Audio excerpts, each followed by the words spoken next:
In today's episode, we follow Maku, a 23-year-old writer going to Café Asha, a bistro that does not serve coffee.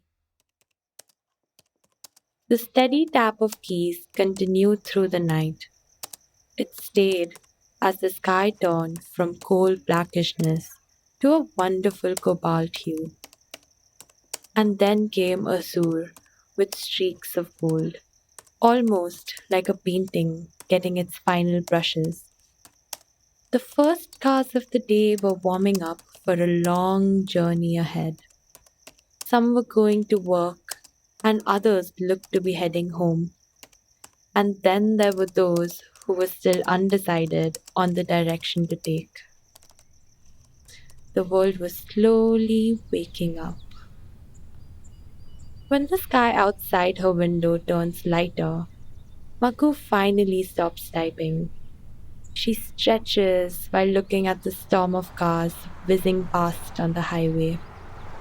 They resemble a line of ants, perhaps glowing as if carrying small lanterns on their backs, even paced and endlessly trudging. The roars of their engines melded into one collective hum of knowing exactly where they wanted to go. It's very different from what she usually hears around her campus, where it's a bustle of young adults still meandering to find their way. One by one, they too would have to speed across the highway, but Mako isn't sure she will know where to go when the time comes.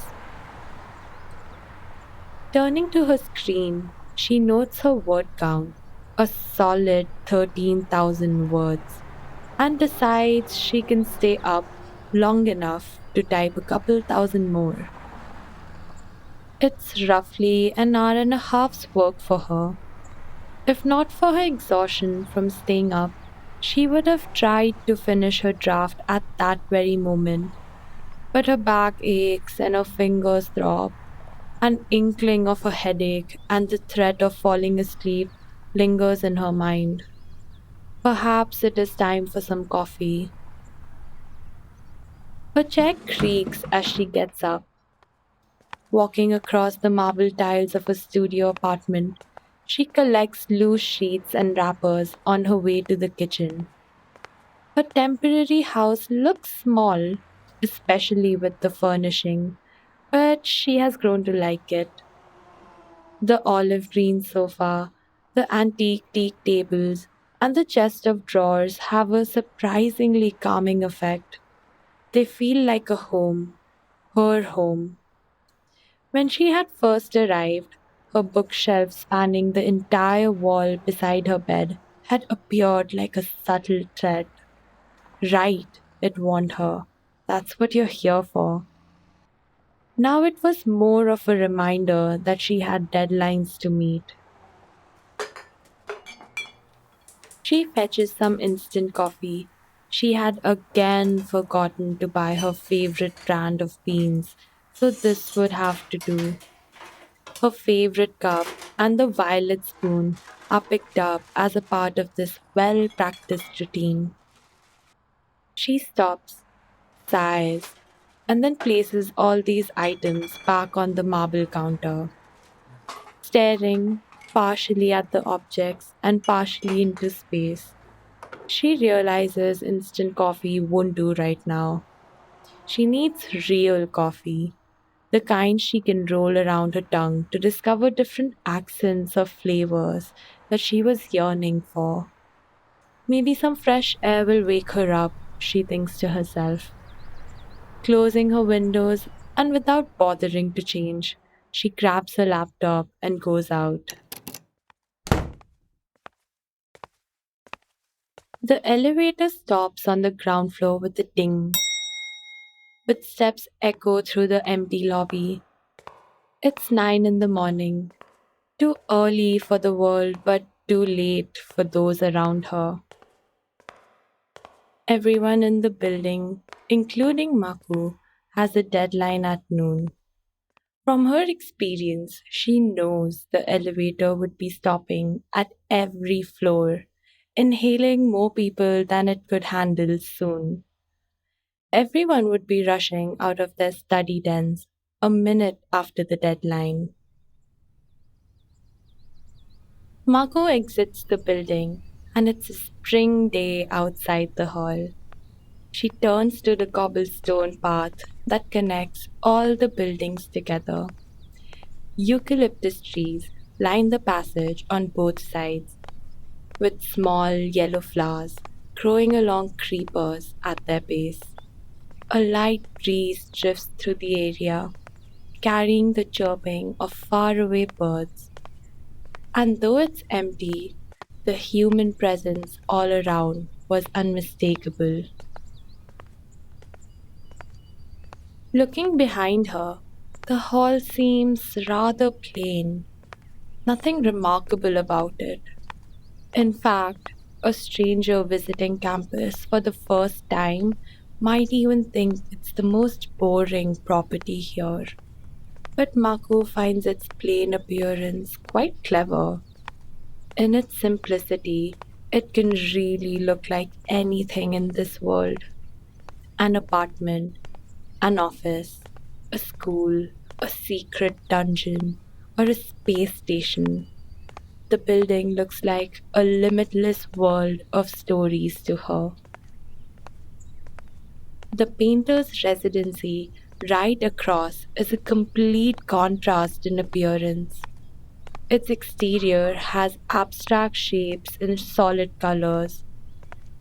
The colors are bright, a chromatic explosion of violets, greens, and rust, but they don't seem to attack the senses.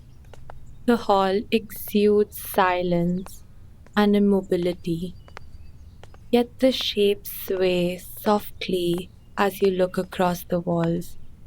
It was easy to fall into a trance while gazing at the hues. Beside the writer's hall, the film school looks like the most dynamic building. Most of the floors have large glass panes with thick black borders. Each window seems like a different movie, and guessing their stories is a game she enjoys playing by herself. Distracted, she almost crashes into someone, and a boy with a camera dodges her, preventing the disaster. Sorry, she darts past him. His agitated expression tells her he'll have to retake the shot. On her other side is a 3-story block of unsculpted marble. Scattered across it are windows and a door at the base. The walls are textured with uneven edges. The only smooth surface is right above the main entrance, with engravings in a script she cannot read. Though it's a classical look, the residents of the sculptor's lab dabble in various kinds of arts. The trees and shrubs around the block are decorated with small metal and glass designs hanging from the branches. Light bounces off the creations at night, transforming the area into a waterfall of stars, flowing and pooling around the hall. Right beside it is Maku's destination, Café Asha. She can smell the rich, nutty coffee brewing even before entering, a halo of aroma encircling the small outlet. The bistro itself is a cuboid, very wide, lining the cobblestone path, but not extending very deep. She glances through the windows fixed on the cream walls. A few customers sit, waiting. The cafe is quaint from the outside, plain walls and a brown door with Asha spelled above it. When she had told her about this place, her grandmother had mentioned that Asha meant hope, which explained the outlet's peculiarity. Hope is, perhaps, what the residents here need. Hope that drives dreams. Hope that gives us strength. Hope that changes the world. The door opens with a chime as Maku steps in. The scent of coffee rushes towards her, engulfing her senses and leaving her in a daze. Her laptop almost slips from her arms and she snaps back to reality. Firmly clutching her belongings, she finally hears the coffee machines grinding and whirring, filling the space rhythmically. The steaming milk, the clanking cups, the switches and knobs being moved around. Small tables and chairs for one line the windows. Shuffling around, she settles on a chair beside potted plants and greens. Glancing around, she notices people occupying some of the seats. They're all students from various departments of the campus. She recognizes some of them, an acquaintance from a book club, the blonde girl from her floor last semester, a group of juniors she had spoken to at the school fest last month. Some people are gazing outside, the others working on something or the other. A few discuss something in excited whispers. The person, two seats to her right, works on an intricate construction of enmeshed circles looping together. The way his hands moved, he was probably a sculptor. She could also see the faint white dust of stones on his hair. The one next to them paints an espresso mug on paper, with the dark drops sliding from the rim, a mug being sipped. The image jumps out of the page, making Maku double take. Everyone in this room is involved in art of some form. But then the highway flashes across Maku's mind. The things we create, will they get her on the highway where everyone outside this campus is heading? She looks outside, the last building in the lane opposite to the cafe. It's a museum on the history of art, but doesn't have artifacts. It has pieces from the students, present and past, retracing history and adding their bits to it. It is also a museum on the history of humans, of love, distinctions, being funny on serious occasions, and of driving a car to your aspirations. Maybe we will all end up here someday. Perhaps everyone's destination is this timeless edifice in front of her. Maku smirks, thinking she should write that down. She is lost in the moment when a chair skids. Her neighbor, happy with the wind chime he had created, leaves. Ah, the spring in the step when you create something enchanting. The table they vacated has no cup or tray or sugar. She can hear drinks steaming and mixing. She can smell it too. Her tongue tastes a pleasant bitter and detects notes of hazelnut. But the sketch in progress is the only cup of coffee in the cafe. Maku turns to look behind her, and the counter is empty. It stretches along the space. The motionless machines on the left end, the sugars and stirrers on the right. Nobody is behind the counter, yet the customers behave as if this is a usual bistro. The artist, who Maku can see clearly now, hesitates, her hands stilling over the page. She looks up and sighs.